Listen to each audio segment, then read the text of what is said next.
தவறான செய்திகள்லாம் வெளியாக்குறேன்னா, அதனால மலேசியா கவர்மெண்ட் என்ன வந்து சூ பண்ண போறாங்க அப்படின்னு சொல்லிட்டு நான் ஒரு கமெண்ட் பார்த்தேன். ஆனா, அவங்கள கூட நான் மன்னிச்சுருவேன். எனக்கு ஒருத்தர் மெசேஜ் பண்ணிட்டு கேட்டாரு, "நீங்க எப்படி நான் 100 சேனல் பார்க்குறேன் ஒரு நாளைக்கு. நீங்க எந்த சேனல் பார்க்குறீங்க? இந்த நியூஸ்லாம் தெரியுது. அப்படியே நான் பார்க்காத சேனலா நீங்க பார்க்குறீங்கன்னு?" கேட்டிருக்காரு. நான் ஒரே ஒரு விஷயம் சொல்றேன். அவர் பார்க்குற சேனல் என்னதுன்னா, இந்த சேட்டலைட் டிவி. இந்த இந்தி நாடகம், இங்கிலீஷ் நாடகம், இங்கிலீஷ் படம், ஹிந்தி படம், இந்த தமிழ் டிவி, இந்த சன் டிவிலாம் இருக்குல்ல, இதை ஓடுற 100 சேனலை பார்க்குறாராம்.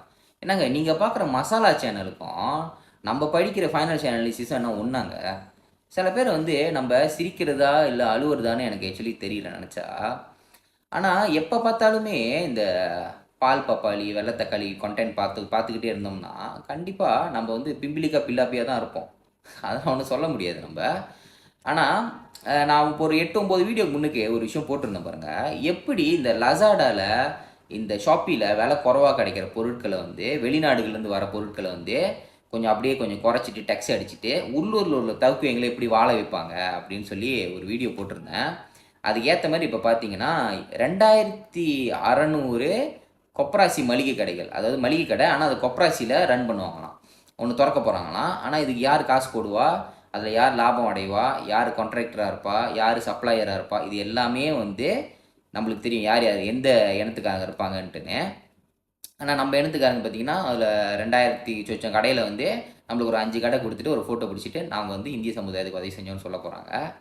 பட் இருந்தாலும் அது ஒரு நல்லதுக்கான தான் வச்சுக்கோமே நம்ம. அதே நேரத்தில் பார்த்தீங்க அப்படின்னா இந்த செய்திகள் படிக்கிறது இதுக்கும் ஒரு முக்கியமான ஒரு காரணம். இதுக்கு தான் செய்திகள் படிங்க அப்படின்னு சொல்கிறோம். இந்த செய்திகள் படிக்கும்போது பார்த்தீங்கன்னா உதாரணத்துக்கு மலேசியா எக்கானமி அடுத்த 5 வருஷத்தில் யார் யாருக்கெல்லாம் சாதகமாக இருக்கும் தெரியுங்களா? இது வந்து ஒரு ஜோசியம் சொல்கிற மாதிரி சொல்லுவோமே. யார் யார் சாதகமாக இருக்குன்னா, கிளாங் ஷாலாமில் நீங்கள் வீடு வச்சுருக்கீங்களா, உங்களுக்கு சாதகமாக இருக்கும். அதே நேரத்தில் இந்த லோரி ஓட்டுறீங்க தெரியுங்களா, லோரி ஓட்டுறவங்க இதெல்லாம் இருந்தீங்க, லாஜிஸ்டிக்கில் இருந்தீங்க அப்படின்னா முடிஞ்ச அளவுக்கு உங்களோட சேவா லோரியை சொந்த லோரியாக மாற்றிக்குங்க. கொஞ்சம் காசு சேவ் பண்ணி வச்சுக்கோங்க.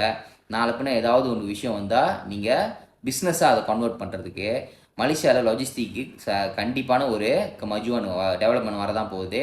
அதுக்கப்புறம் சைபஜாவில் வீடு வச்சுருக்கிறவங்க, இல்லை சைபஜாவில் வேலை செய்கிறவங்க, இல்லைனா ஐடியில் வேலை செய்கிறவங்க, இவங்களுக்கு எல்லாருக்குமே வந்து அடுத்த 5 வருஷத்தில் மிகப்பெரிய ஒரு பூஸ்ட் கிடைக்க போகுது.